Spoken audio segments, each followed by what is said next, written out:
الرجيم بسم الله الرحمن الرحيم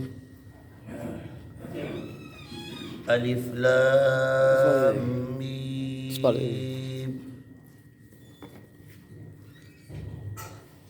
ذلك الكتاب لا ريب فيه هدى للمتقين.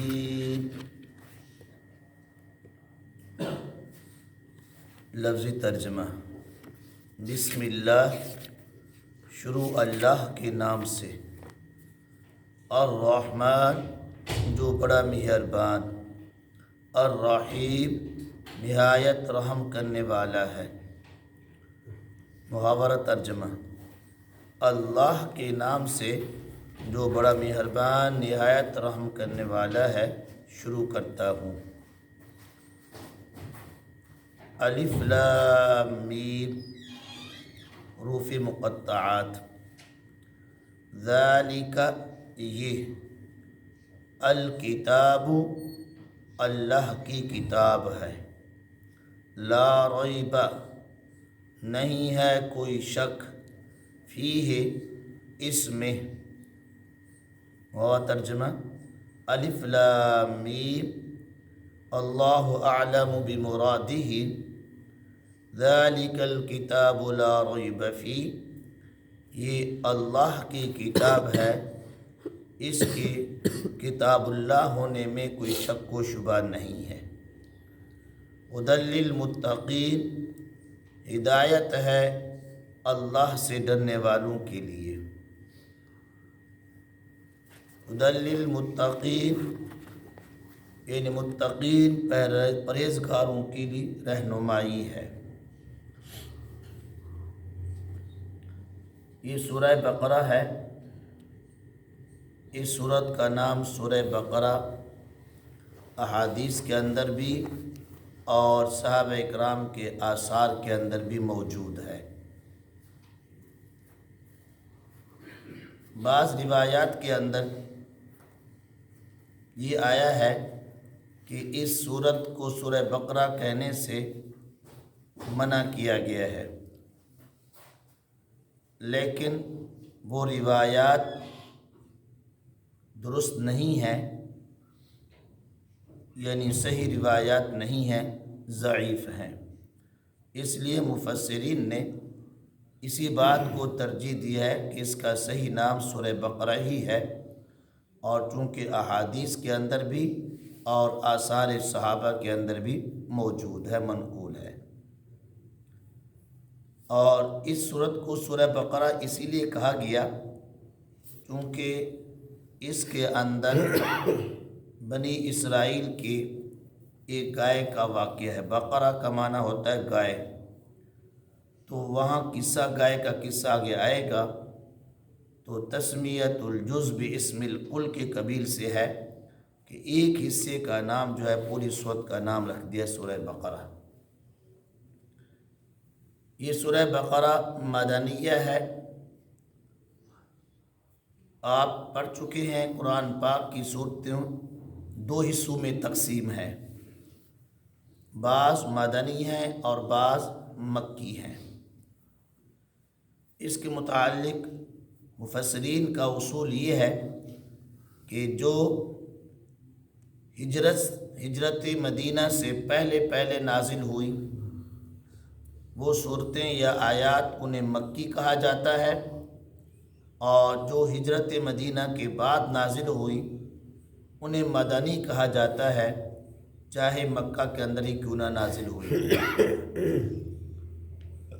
چنانچہ یہ سورہ بقرہ ہجرت مدینہ کے بعد نازل ہونا شروع ہوئی، اور اس کی چند آیات مکۃ المکرمہ حج کے موقع پر بھی نازل ہوئی ہیں،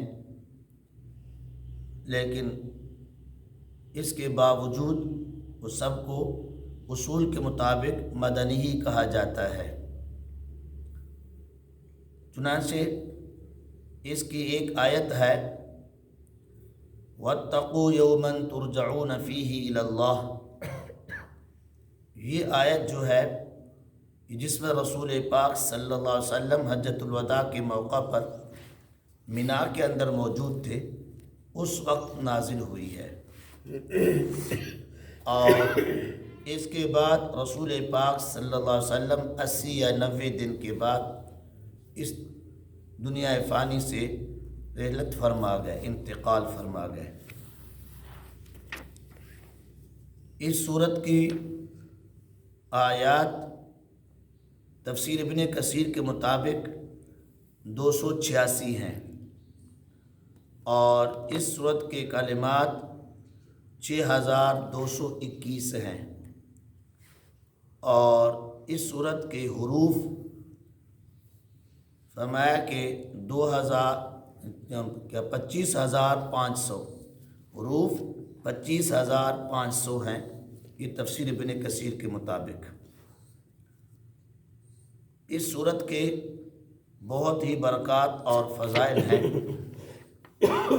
فرمایا کہ یہ صورت باعث برکت ہے، جس گھر کے اندر اس صورت کی تلاوت کی جاتی ہے اس گھر سے شیطان بھاگ جاتا ہے۔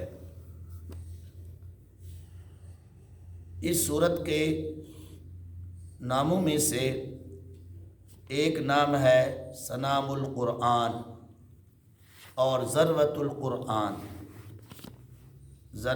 سنام اور ذروہ کہتے ہیں کسی چیز کا وہ حصہ جو سب سے اعلیٰ اور افضل ہو اور اونچا اور بلند ہو۔ یوں سمجھیں کسی چیز کی چوٹی کو وہ ذروہ کہا جاتا ہے، سنام کہا جاتا ہے۔ چنانچہ قرآن پاک کی یہ صورت تمام صورتوں سے بڑی صورت بھی ہے، اور برکت اور فضیلت کے اعتبار سے بھی بہت بڑی صورت ہے۔ ویسے تو سارا قرآن ہی باعث برکت اور فضیلت ہے، اور یہ بھی پورے قرآن کے اندر ایک نمایاں یعنی کہ بلند اور افضل صورت ہے۔ بالخصوص اس صورت کے اندر 10 آیات ہیں۔ حضرت عبداللہ بن مسعود رضی اللہ تعالیٰ عنہ فرماتے ہیں، فرمایا کہ 4 آیات ابتدائی اور 3 آیات، ایک آیت الکرسی اور 2 اس کے بعد جو آج میں نے نماز کے اندر تلاوت کی ہے رکوع تک، 3 آیات یہ درمیان والی، اور اسی طریقے سے 3 آیات آخری۔ فرمایا کہ یہ آیات جو ہیں تمام آیات سے افضل ہیں اور فضیلت والی ہے۔ جس گھر کے اندر پڑھی جائے تو فرمایا کہ اس گھر کے اندر اہل باطل کا کنٹرول نہیں رہتا، اہل باطل اس کو قابو نہیں کر سکتا۔ اہل باطل سے مراد کیا ہے؟ اہل باطل سے مراد جادوگر ہے۔ فرمایا کہ جس گھر کے اندر جادو کے اثرات ہوں تو اس گھر کے اندر پوری صورت بالاستیاب پڑھی جائے، ورنہ کم از کم ان 10 آیات کا کثرت سے انسان کیا کرے؟ تلاوت کرے، تو اللہ تعالی اس اثرات کو ختم فرما دیتے ہیں۔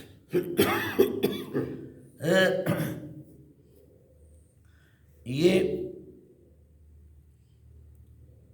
ابن عربی رحمہ اللہ تعالی نے فرمایا کہ اس صورت کے اندر 1000 امر ہے اور 1000 نہیں ہے۔ بہرحال بسم اللہ کی تفسیر تو پہلے گزر چکی ہے، آج ہم الف لام میم سے شروع کرتے ہیں۔ الف لام میم یہ حروف مقطعات انہیں کہا جاتا ہے۔ تمام آسمانی کتابوں میں کچھ حروف، کچھ کلمات ایسے ہوتے ہیں جو اللہ اور اللہ کے نبی کے درمیان کچھ راز ہوتے ہیں۔ اسی طرح قرآن پاک کے اندر بھی جو سورتوں کے شروع میں یہ کلمات ہیں الف لام میم ہا میم عین سین قاف نون، یہ کلمات ایسے کلمات ہیں جنہیں حروف مقطعات بھی کہا جاتا ہے، اور یہ اللہ اور اس کے نبی کے درمیان راز ہیں۔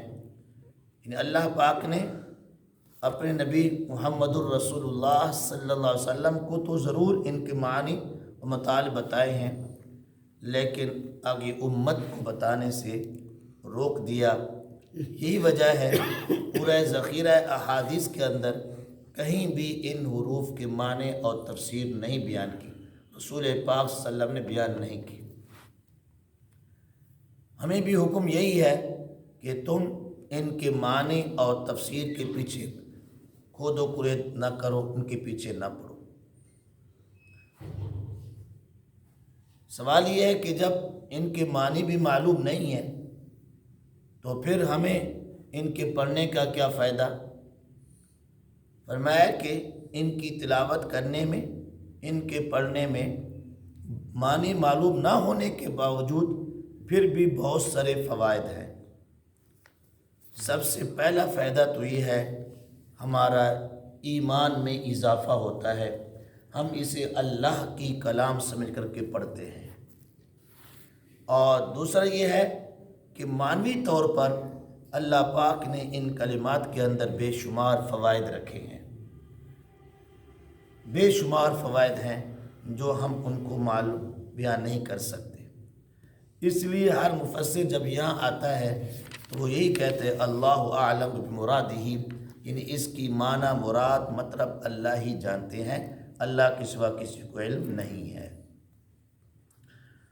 آگے فرمایا کہ ذالک الکتاب، ذالک اسم اشارہ ہے، اس سے اشارہ پیچھے سورہ فاتحہ کی طرف کہ سورہ فاتحہ کے اندر جو ہم نے فرمایا اللہ ہمیں صراط مستقیم کی ہدایت نصیب فرما،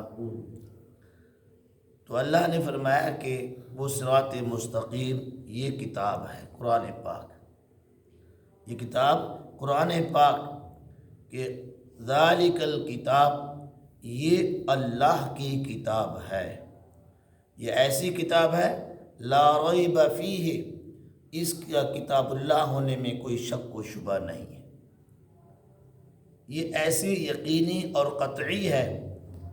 اگر کوئی نافہم نا سمجھ آدمی اس کے اندر کوئی شک و شبہ نکالے گا بھی صحیح، نکالنے کی کوشش بھی کرے گا، تب بھی ایسی یقینی ہے کہ اس کے اندر کسی قسم کا کوئی کمزوری اور کوئی شبہ واقع نہیں ہوتا۔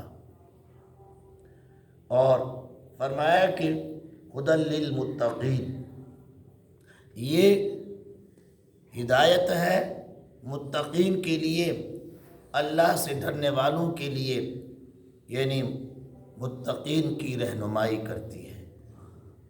دعا فرمائیں اللہ تعالی ہم سب کو قرآن پاک سمجھنے اور اس عمل کرنے کی توفیق عطا فرمائے، باقی انشاءاللہ کل۔